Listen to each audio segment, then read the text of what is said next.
ఎలా ఉంది గవర్నమెంట్? నాకు నాకు బాగున్నట్టు నాకు బాగానే ఉంది. బానే ఉందా? ఏ విధంగా బాగుంది? ఏ విధంగా ఏంది ఆ, జరిగేదాన్ని బట్టి లోకటి దాని మీద నాకు బాగుంది. అది పోయినసారి దాని మీద ఇప్పుడు బాగుంది. నాకు బాగుంది. ఓకే, ఒకటి సంగతి నాకు అనవసరం. ఒకరి సంగతి అవనవసరం. అది ఓకే, మరి ఇప్పుడు బాబు గారు వచ్చారు, మరి కరెంటు బిల్లులు రేటు తగ్గిస్తా అన్నారు, నిత్యావసర సరుకులు రేటు తగ్గిస్తా అన్నారు. మరి ఇంకా తగ్గిందా తగ్గలేదా? ఎలా ఉంది మరి? ఇంకా ఉండాలిగా 4 రోజులు. అన్నీ ఇప్పుడు మొన్నదాకా అవన్నీ మీద వేసుకున్నారు, అవన్నీ పుడుచుకోవద్దాళ్ళు. అంతే అంటారు.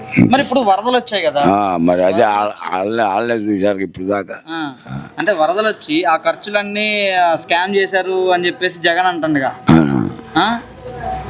జగన్ అంటాడు, జగన్ చెబుతాడు. అంతే అంటవా? అవన్నీ దొబ్బేశారు అని చెప్పేసి అంటున్నాడు జగన్.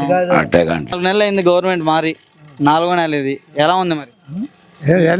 ఎట్లుందంటే అప్పుడేం తెలుస్తుంది, ఇంకా ఉండాలిగా, ఇంకొండా తెలుస్తుంది. అంతే అంటారు. ఓకే, మరి ఇప్పుడు సూపర్ 6 పథకాలు ఇస్తా అని చెప్పారు. ఫ్రీ మహిళలకు ఫ్రీ బస్ కానీ, 1500 కానీ, ఫ్రీ గ్యాస్ కానీ రాలేదుగా. చేస్తారని అనుకుంటున్నాం, చేస్తాడని అనుకుంటున్నాం. చేస్తారనుకుంటున్నారా? ఎట్టుంది? బాగానే ఉంది. ఎట్టుంటది?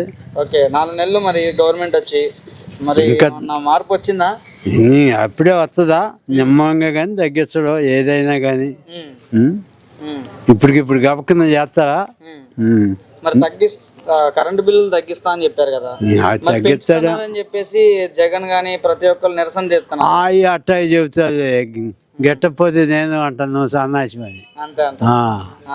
మీకైతే బాగుందా ప్రభుత్వం? బాగానే ఉంది. బాగా చేస్తున్నారు లోకేష్ గారు, మీ ఎమ్మెల్యే బాగానే చేస్తున్నారు. బాగానే చేస్తున్నాడు. ఓకే, మరి ఇప్పుడు 5 సంవత్సరాల క్రితం మనకి 5 సంవత్సరాలు మన జగన్ గారు చేశారు, అప్పుడు ఎలా ఉంది మరి?